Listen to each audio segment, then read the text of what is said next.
తదుపరి రాశి ధనస్సు రాశి అండి. ఈ ధనస్సు రాశి వారికి సర్వదా యోగకాలంగా నడుస్తుంది. మూల 1, 2, 3, 4 పాదములు, పూర్వాషాఢ 1, 2, 3, 4 పాదములు, ఉత్తరాషాఢ 1వ పాదం వెరసి ఈ యొక్క ధనస్సు రాశిలో ఉంటాయి.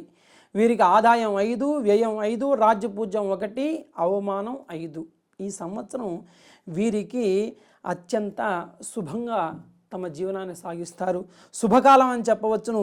మరి వీరికి కొంత దొంగల వల్ల భయము, ఆందోళన కలిగే అవకాశాలు ఉన్నాయి. పిరికితనము, మరి భయాందోళన, చీటికి మాటికి భయాందోళన కలిగే అవకాశాలు ఉన్నాయి. వీరికి రాజ్యయోగం ఉండే అవకాశాలు ఉన్నాయి. స్థిరాస్తి వృద్ధి ఉంటుంది. గృహ నిర్మాణాలు చేస్తారు, మరి గృహ మార్పులు చేస్తారు. నూతన వాహన ప్రాప్తి కలుగుతుంది. స్వశక్తిపై నమ్మకం ఉంచి మీ యొక్క కార్యక్రమాన్ని కనుక మీరు చేస్తే అంతా విజయం కలుగుతుంది. ఆనందకరమైనటువంటి జీవితాన్ని గడుపుతారు. ఉల్లాసవంతమైనటువంటి జీవితాన్ని గడుపుతారు. బంధుమిత్రులతో తీర్థయాత్రలు చేసే అవకాశాలు ఉన్నాయి. ఈ సంవత్సరం అంత లాభదాయకంగా ఉంటుంది. వీరికి ఈ సంవత్సరం చక్కగా యోగిస్తుంది. వీరికి అత్యంత గౌరవ మర్యాదలు పెరిగే అవకాశాలు ఉన్నాయి.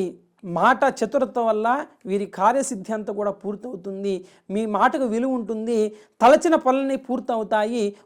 ఉద్యోగాల్లో ఉన్నతమైన స్థితి జరిగే అవకాశాలు ఉన్నాయి. ఉన్నతమైన స్థితికి చేరుకునే అవకాశాలు ఉన్నాయి. విద్యార్థులకి మంచి మార్కులు వస్తాయి. ఉద్యోగాల్లో ఉన్నతమైన స్థితి కలిగే అవకాశం ఉన్నాయి. వ్యాపార రంగాల్లో కూడా వారికి అత్యంత విజయవంతమైనటువంటి విధానాన్ని కలుగుతూ ఉంటుంది. ఈ సంవత్సరం బంధువర్గాల్లో కొంత విభేదాలు కలిగే అవకాశం ఉన్నాయి. కాబట్టి మిమ్మల్ని గౌరవించేవారు ఉన్నా కూడా మిమ్మల్ని విమర్శించే వాళ్ళు చాలా వరకు ఉన్నారు. వివాహం కలుగుతుంది. మరి ఉన్నతమైన స్థితి చేరుకోవడానికి ఈ సంవత్సరం యోగ్యదాయకంగా ఉంది వీరికి. కాకపోతే కొంత రాహు కేతువుల ప్రభావం వల్ల వీరికి కొంత ఆటంకాలు కలిగే అవకాశాలు ఉన్నాయి. కాబట్టి వీరు గురు శుక్రవారాల నియమాలను పాటించి ఆ యొక్క మీకు ఇష్టమైన దైవారాధన, కులదేవత ఆరాధన చేస్తే కనుక వారికి అంతా కూడా శుభంగా ఉంటుంది.